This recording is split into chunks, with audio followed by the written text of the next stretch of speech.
Welcome to Modern Mindset, the show that picks the brains of the world's leading minds to help you unlock yours. Decoding the beliefs and strategies of global experts to give you an updated mindset to make the most of modern life. Hosted by the UK's most in-demand and highest-paid hypnotherapist, Adam Cox. This is Modern Mindset, the show that picks the brains of the world's leading minds to help you unlock yours. I'm your host, Adam Cox, and joining me today we have Laura Ellen Love, who is a body confidence and mindset coach. Welcome to the show. Thank you so much for having me. Great to have you on here. So one of the things that I think affects so many people is the way in which they think and feel about their own bodies. I would say whether it's kind of glossy magazines of a generation ago, Instagram now, there is a lot of pressure that I think affects how people think about their own confidence proportionate to their own body shape. For you, did you find society pressures or anything like that affecting how you feel about your body? I had more of a personal experience growing up. So I'm a 90s baby, grew up in the 90s, and I feel like there wasn't as much of, social media at that time, from 0 to 10. So my personal influences about how I should feel about my body, about how I see my body, about my relationship with food, which affects the body and everything, came from my household. So my mom, my dad, my aunts, my uncles, like the family nucleus system. And that's the first touch point for any child of they look to their parents of how should I feel? How should I act? How should I, see my body? Do they love their body? Should I love my body? So that was my really, really most personal, like that's how I learned how to see myself. That makes sense. And I think a lot of people are going to do that. If they live in a household where junk food is the primary staple food and, fizzy drinks, beer is the primary liquid that's consumed, they're going to get an idea that that's just what you do, and obviously that has then a consequence on kind of body shape. For you, when did you first become aware of this kind of psychological and emotional link between body shape and confidence? I would say the end of middle school, beginning of high school. So you go into high school, it's a brand new experience. There's a lot more kids, maybe more insecurities come up, things like that. And growing up, my immediate look to and inspiration for that type of behavior, like it was very unhealthy. So once I became aware of there's more people, everyone wants love and validation. So there's a whole new thing going into high school with that. I realized that my patterns that I had grown up with were affecting how I made friends and how I saw friends. And I was very jealous. And I was always in sports, always an athlete. I think in high school is when my eating disorder kind of started as well. Put a lot of pressure on myself, and in a very unhealthy way. And obviously there's extremes of that. We've heard phrases like clean eating and, things like that. But at some level, there is a fine line between having certain choices and control over what you eat and then it becoming an eating disorder. Where was the line for you? And do you think you ever crossed that line? I personally believe the most in intuitive eating. So vegetarian might be best for me, but it's not for you, right? Like your body is completely different than mine. I would say it crossed over the line in high school, really, when it became more of a control thing of like, how long can I go without eating? Or how long can, and then are people noticing how much weight I'm losing? So it was very external and also a control thing instead of, oh, I'm hungry, so I'm going to eat this, just pressure on myself. So it was definitely around that time. Was it linked to anxiety for you? Because I know for a lot of people, there is this kind of feeling of anxiety linked to food choices and things like that. And that can make for extremes. Was that the case, or was it a different emotion that you were linking to the idea of eating? I think anxiety has a huge part of it. Anxiety, the thoughts that we have. I had a lot of energy when I was a child that I didn't know how to channel in any certain direction. I had anxiety for sure, depression, absolutely. And I wasn't on any medication and I wasn't given the tools to express that. So, in a way, I was channeling my energy and my unhappiness and my anxiety through controlling food because I felt like there was nothing else that I could do around that.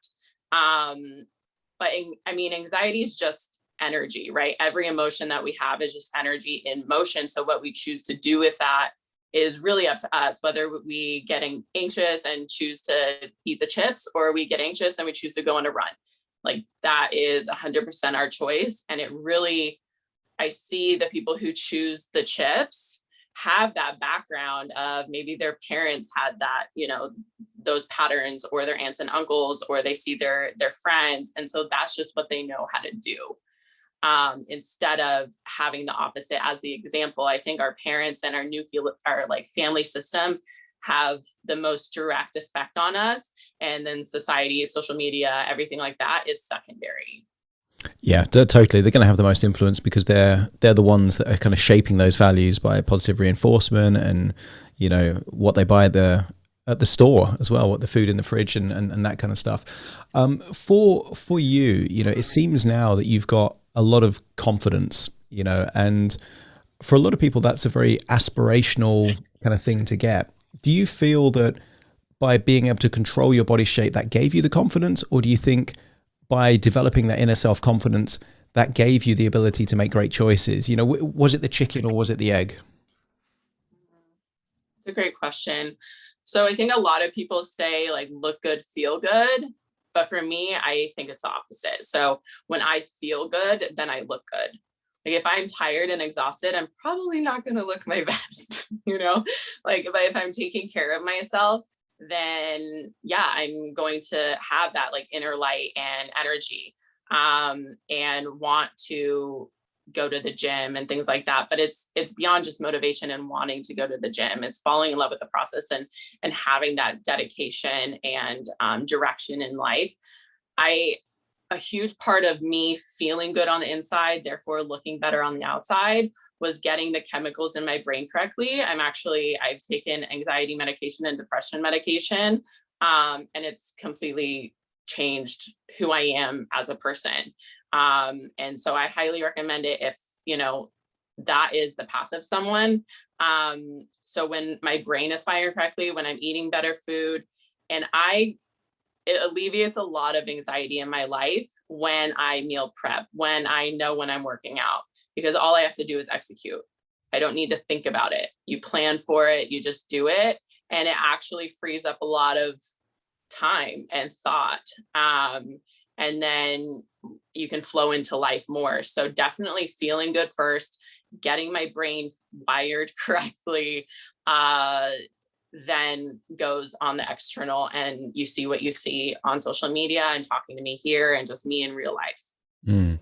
And social media is a very sharp double-edged sword. It can inspire people, it can give people education, it can give people strategies and tips, but equally it can feel quite pressured because you're constantly comparing yourself to other people that may be different or stronger in a particular way. And one of the things on social media that have propagated over the last decade effectively are these extreme methods of changing body shape. So Beyonce with her maple syrup and kind of cinnamon or whatever it was, you see these kind of extreme things, and because the results are so evident, that attracts people into doing them. You're someone who grew up in this kind of thing where the internet and social media was just kind of there at these kind of fundamental parts of your life. Do you feel that that's a good thing, that it kind of inspires people to see what's possible, or is it a little bit kind of sinister in the sense that it can encourage people to do what some people would label as an eating disorder? I think that's a great question, and I personally love social media for so many reasons. There's so much support there as, somebody's growing or any journey, like that's very evident. And we have so much control over our newsfeed. We have so much control over who we follow, the information that we see. And if we get to a place of, oh my gosh, social media is overwhelming, I keep comparing myself to other people, whatever, my first piece of advice to someone in that situation is clean up what you see. Like if you are constantly seeing someone or people in your social media world that you feel bad about yourself when you look at their things, notice that's you and unfollow them. It's so simple. It's so simple. You can block them. It's just online. It's really not. We make it this demonized thing sometimes, but we absolutely have control over what we see. I would say like 90% of what we see. Yes, ads are going to come up, things like that, of course. But if we know, okay, this person's triggering me to feel bad, how can I break that down? First of all, I can unfollow them. Second of all, what is it within me that's feeling triggered that I'm feeling bad about myself? Did I miss my workout yesterday? And I'm looking at this person knowing that if I did work out, that I could potentially look more like them. So I feel bad about myself. Like we have to have a different internal dialogue instead of saying like, oh my God, I feel so bad about myself by looking at these people as if we're the victim and we can't unfollow them. That makes sense. Yeah. The trigger can be an opportunity to learn a lesson or make a change at some level. But I think the vast majority of people rarely look inwards. Generally, they look outwards, and it's easier to kind of point a finger and say, look at them, they're doing this, rather than to look inwards and say, hey, maybe I need to make a change there. But you're right. I think that quality of being discerning is a very useful thing, whether that's the food that you eat or the social media you consume. The more discerning you are, then the more in control of your body, your life, how you feel you are. Do you get any backlash, any kind of negativity from being confident about you, your body on social media? And if so, where do you think that comes from? I do. Yeah, I would say about 80% is incredibly positive from both men and women. I get messages of how I'm inspiring them, to be their best selves, anything like that. And that's really what it is for me. If I can just do that for one person and like add that to their life, like that's it. I love it. That's what I'm here for.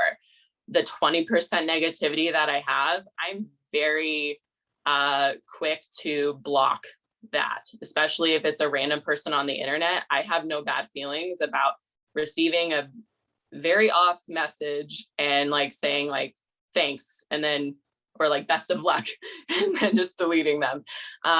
What is a little bit harder is when it comes from people who I personally know, like family or friends. And then on that same level, if it continues, then yes, I will block that, because there's so much positivity and support in this world. There's so much positivity and support online that I don't need to, you don't need to, we don't need to entertain backhanded comments, compliments that aren't actually real, things that are like digging at people, or like help that's actually not help, is trying to control and minimize somebody just being themselves.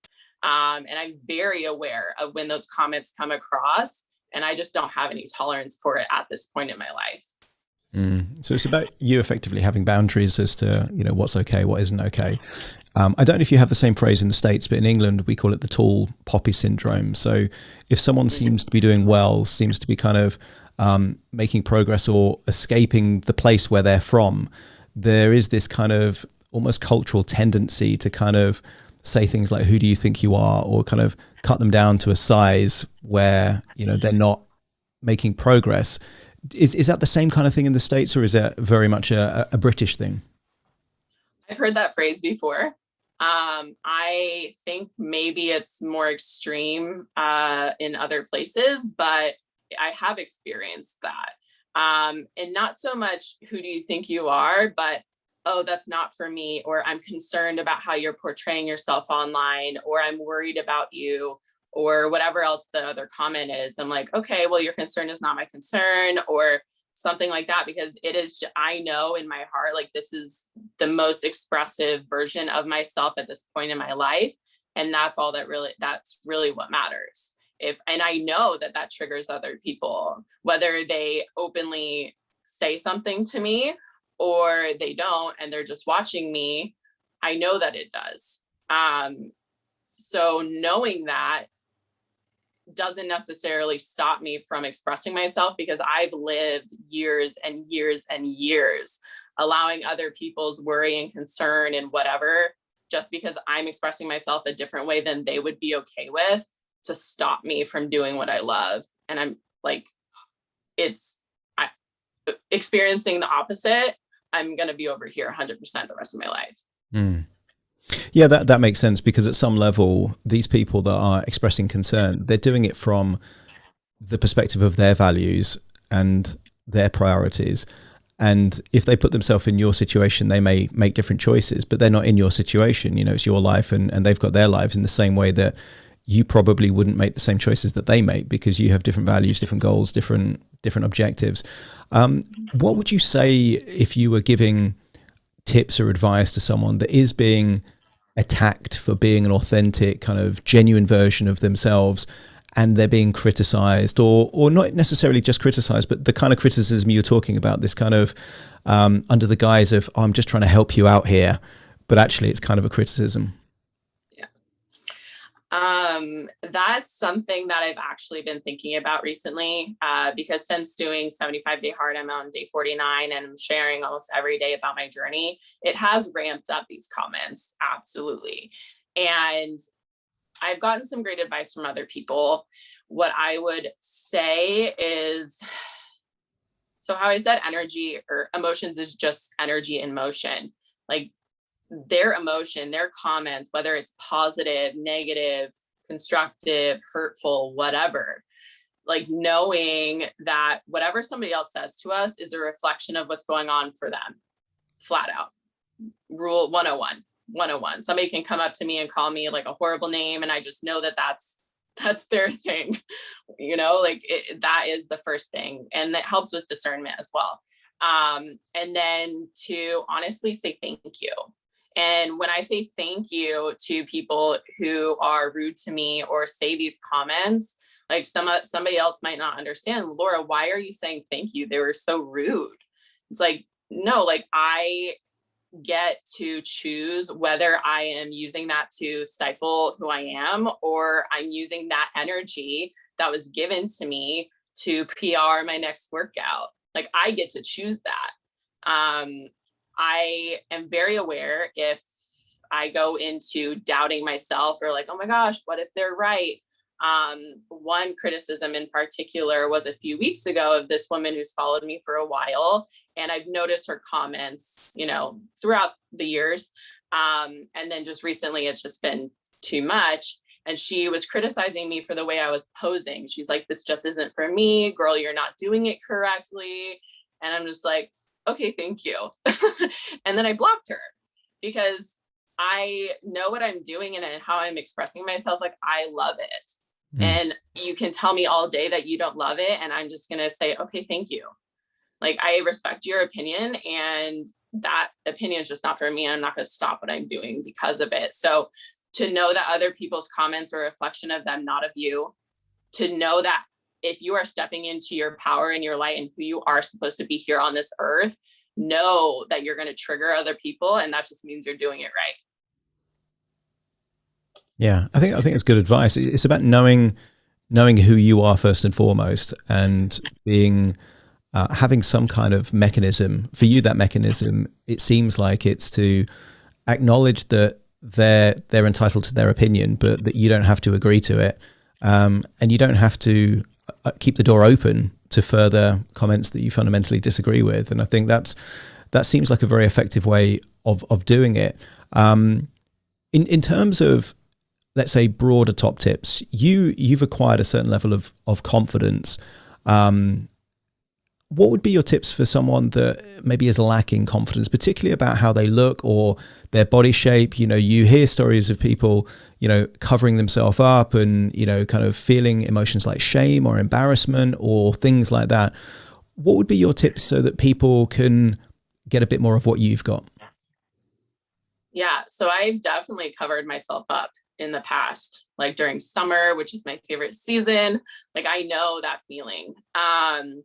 I actually posted something the other day about this, so I'm really glad you asked this question. It from my experience in talking with people and then also my experience personally, when I felt bad about my body, when I didn't like my arms, when I didn't like my core, when I didn't like my butt or my legs or whatever, you know, people complain about their feet, whatever it is. It wasn't my body that I didn't like.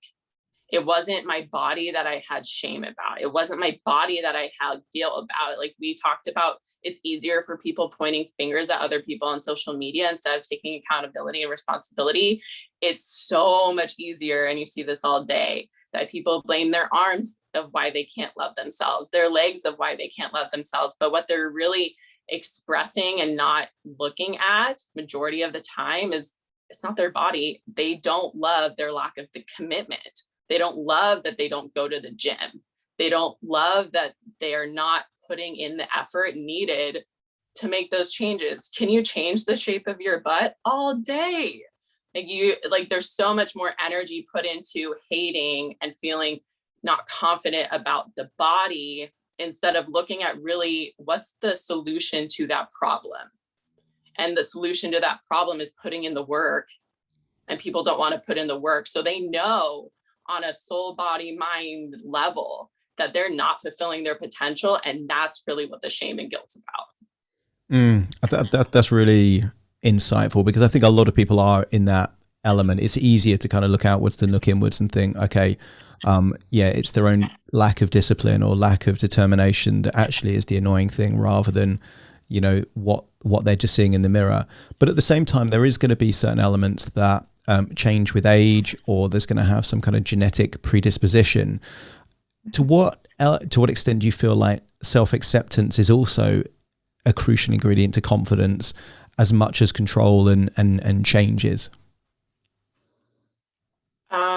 I think, self-acceptance is huge, right? So I have certain goals and things that I'm doing, and I'm not there yet, but I'm accepting myself along the way. And yes, as you age, things are going to change, things are going to sag, wrinkles, whatever it is. I think the best thing to do is to get outside your body in that aspect.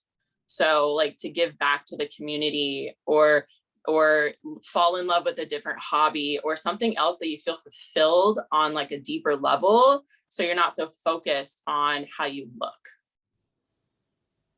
Makes sense. Makes total sense. And, you know, for me, it's strange because I see, you know, as you can tell, I'm a guy with no hair, and, you know, my confidence has never been higher, but I see guys with, you know, all these kind of mechanisms that they're trying to kind of mask having hair, you know, whatever it might be, you know, it might be sprays or kind of implants and things like that. And there is an element of me of being quite, what's the phrase, polarized by it, because at some level I think, good for you, you know, that's important for you, you're kind of doing that. But then there's a part of me thinking, I can't relate to what they're doing, because why don't you just like embrace that's kind of who you are? How do you, is it just intuitive? Is it just kind of, you got to find out what's valuable for you to change what you want to change and accept what you don't? Is that the balance? I see what you're saying there. And I think even so, if somebody chooses to get hair implants or lip filler or Botox or surgery of any kind, whatever, that possibly is them fulfilling who they are. So, I mean, it's a level of accepting that there are solutions out there. If you want to change something, then you can. I think I'm not against surgery. I'm not against any of that. Like if you feel, I mean, I'm in aesthetic sales as well. So if you feel like that makes you happy and fulfilled, then all for it, go for it. Like I want people to feel the best about themselves. And if, you know, getting a certain procedure helps that, then do it. I mean, self-confidence is subjective. It's different for every single person, right? Like, I love that you've embraced that about yourself. And a lot of people don't, and they choose not to, and that's fine. I would rather have somebody choose to get hair implants and feel better about themselves than for years and years and years, for whatever reason, not love themselves because they just can't accept it. I think we're all different, and we all have different capacity to love ourselves in different ways. So if somebody needs that, then I say go for it. And if you don't, fantastic. Everyone's a little different. That's it. I think it's about finding that combination lock to what brings out confidence in you as an individual, and whatever that particular combination is. That might be going to the gym for one person, being slim for another person, being curvy for another person, like each to their own. You know, it'd be a bit tragic if everyone was attracted to the same body shape and felt like, you know, that there's only one way of being able to feel confident. If you're thinking about the future and the trends that you've seen so far, do you think things like high definition cameras and all this kind of social media pressure is going to lead to more stress, more anxiety around body shape? Or are we seeing a new wave of body confidence where people are just going to figure out what you figured out, that actually being discerning, knowing what you stand for, doing the right things, controlling what you can is the right way to kind of unlock that confidence within all of us? Yeah, I love social media. If somebody's choosing to be a victim of social media, that's their choice. Like, I see it's an absolute tool. I love what are they? Drones. I love high definition cameras, just everything. I think it's so amazing what we are able to create with those tools. You see creators online, just beautiful videos, beautiful like audio layovers of motivation. And it's just like, I have gotten out of so many dark moments from looking to something like that and being like, okay, now I'm going to the gym, or now I'm going outside and walking. I'm like, oh, you can use that as a little bump up to better yourself. And it's a choice. So I think it's great. I say this all the time to whoever I'm talking to, but I love that I'm alive right now at this time in this world, because we are so gifted with resources of how to better ourselves. And if you're using social media, if you keep using social media, especially after you listen to this, to continue to feel bad about yourself, some people are addicted to that shame cycle. So that's why they get stuck in it. But use it as a way to empower yourself. Use it as a way to create something beautiful for the world. Like, that's what it's here for. I truly believe that it's here to make us better. And if it's not doing that for you in your life, you can change it. Totally. You've mentioned 75 Hard a few times, and that's something that clearly you've been committed to, a social media challenge. Do you want to explain a bit what it is and why you were inspired to take on that challenge? Yeah, absolutely. Happy to. So I'm on day 49 right now, and it was created by a man, Andy Frisella, and there's a few tasks you have to do every day. So you have to drink at least a gallon of water a day. So my gallon with me always. It's the easiest way to keep track, just 1 gallon. 10 pages of a personal development book, a progress picture every day, which for documentation purposes, I do pictures and videos if you follow me online. 2 45-minute workouts a day. One has to be outside no matter what the weather.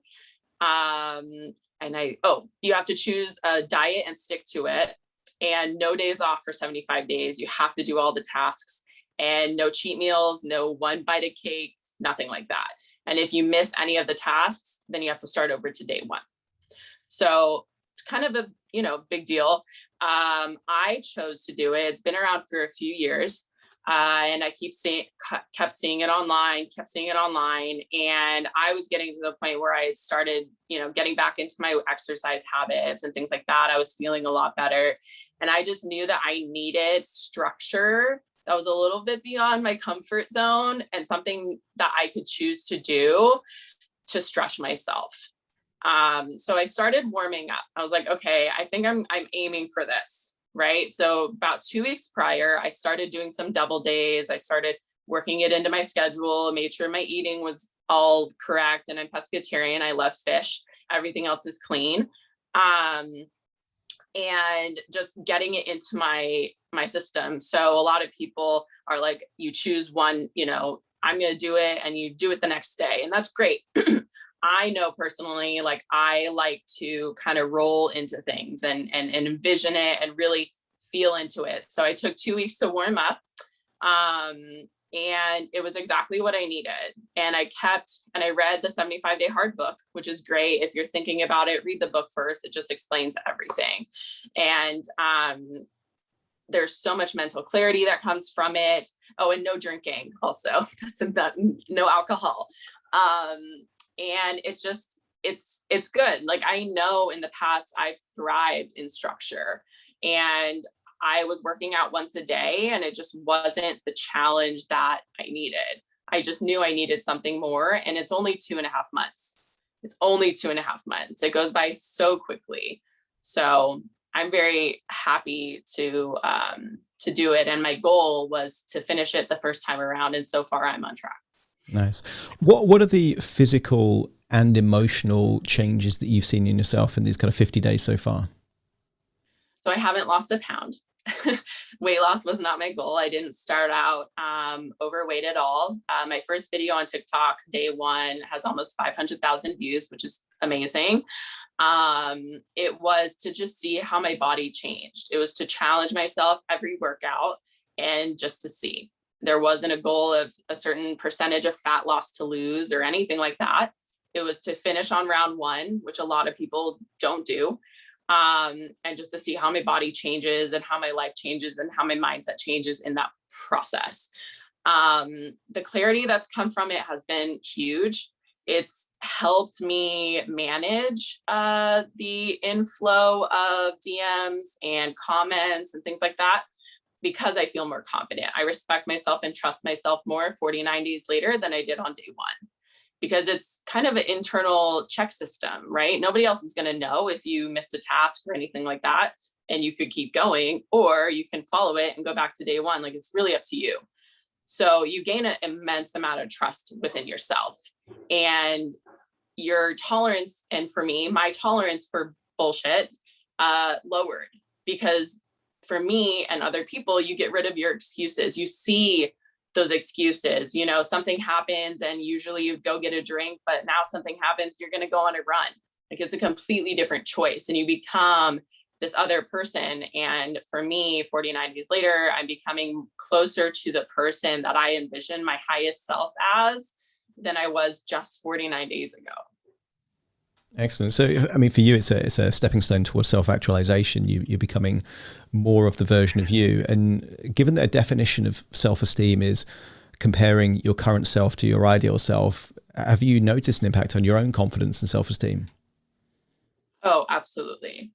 Yeah, absolutely. I'm at a point right now, like with my body and how it looks, that sometimes I'm like in shock myself, because I'm so proud of how my body has changed.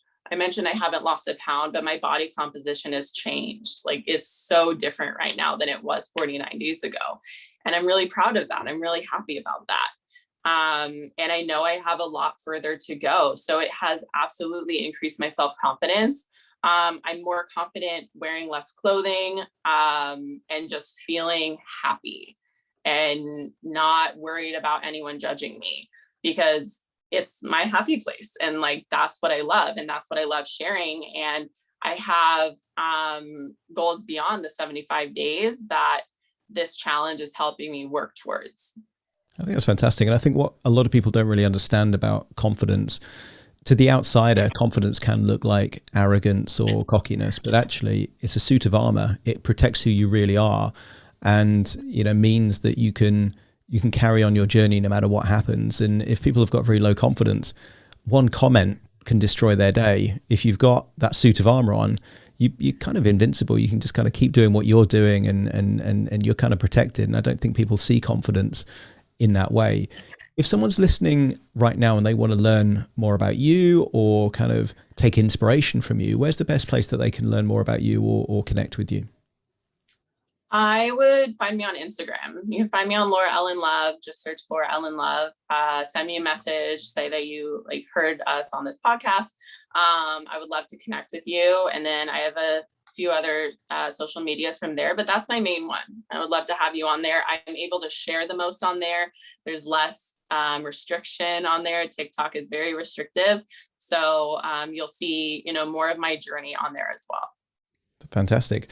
That's Laura Ellen Love, who is a body confidence and mindset coach. Thank you so much for joining me on the show today. Thank you. And to you at home, thanks for joining me on Modern Mindset. See you again soon for more. Thank you for listening to Modern Mindset with Adam Cox.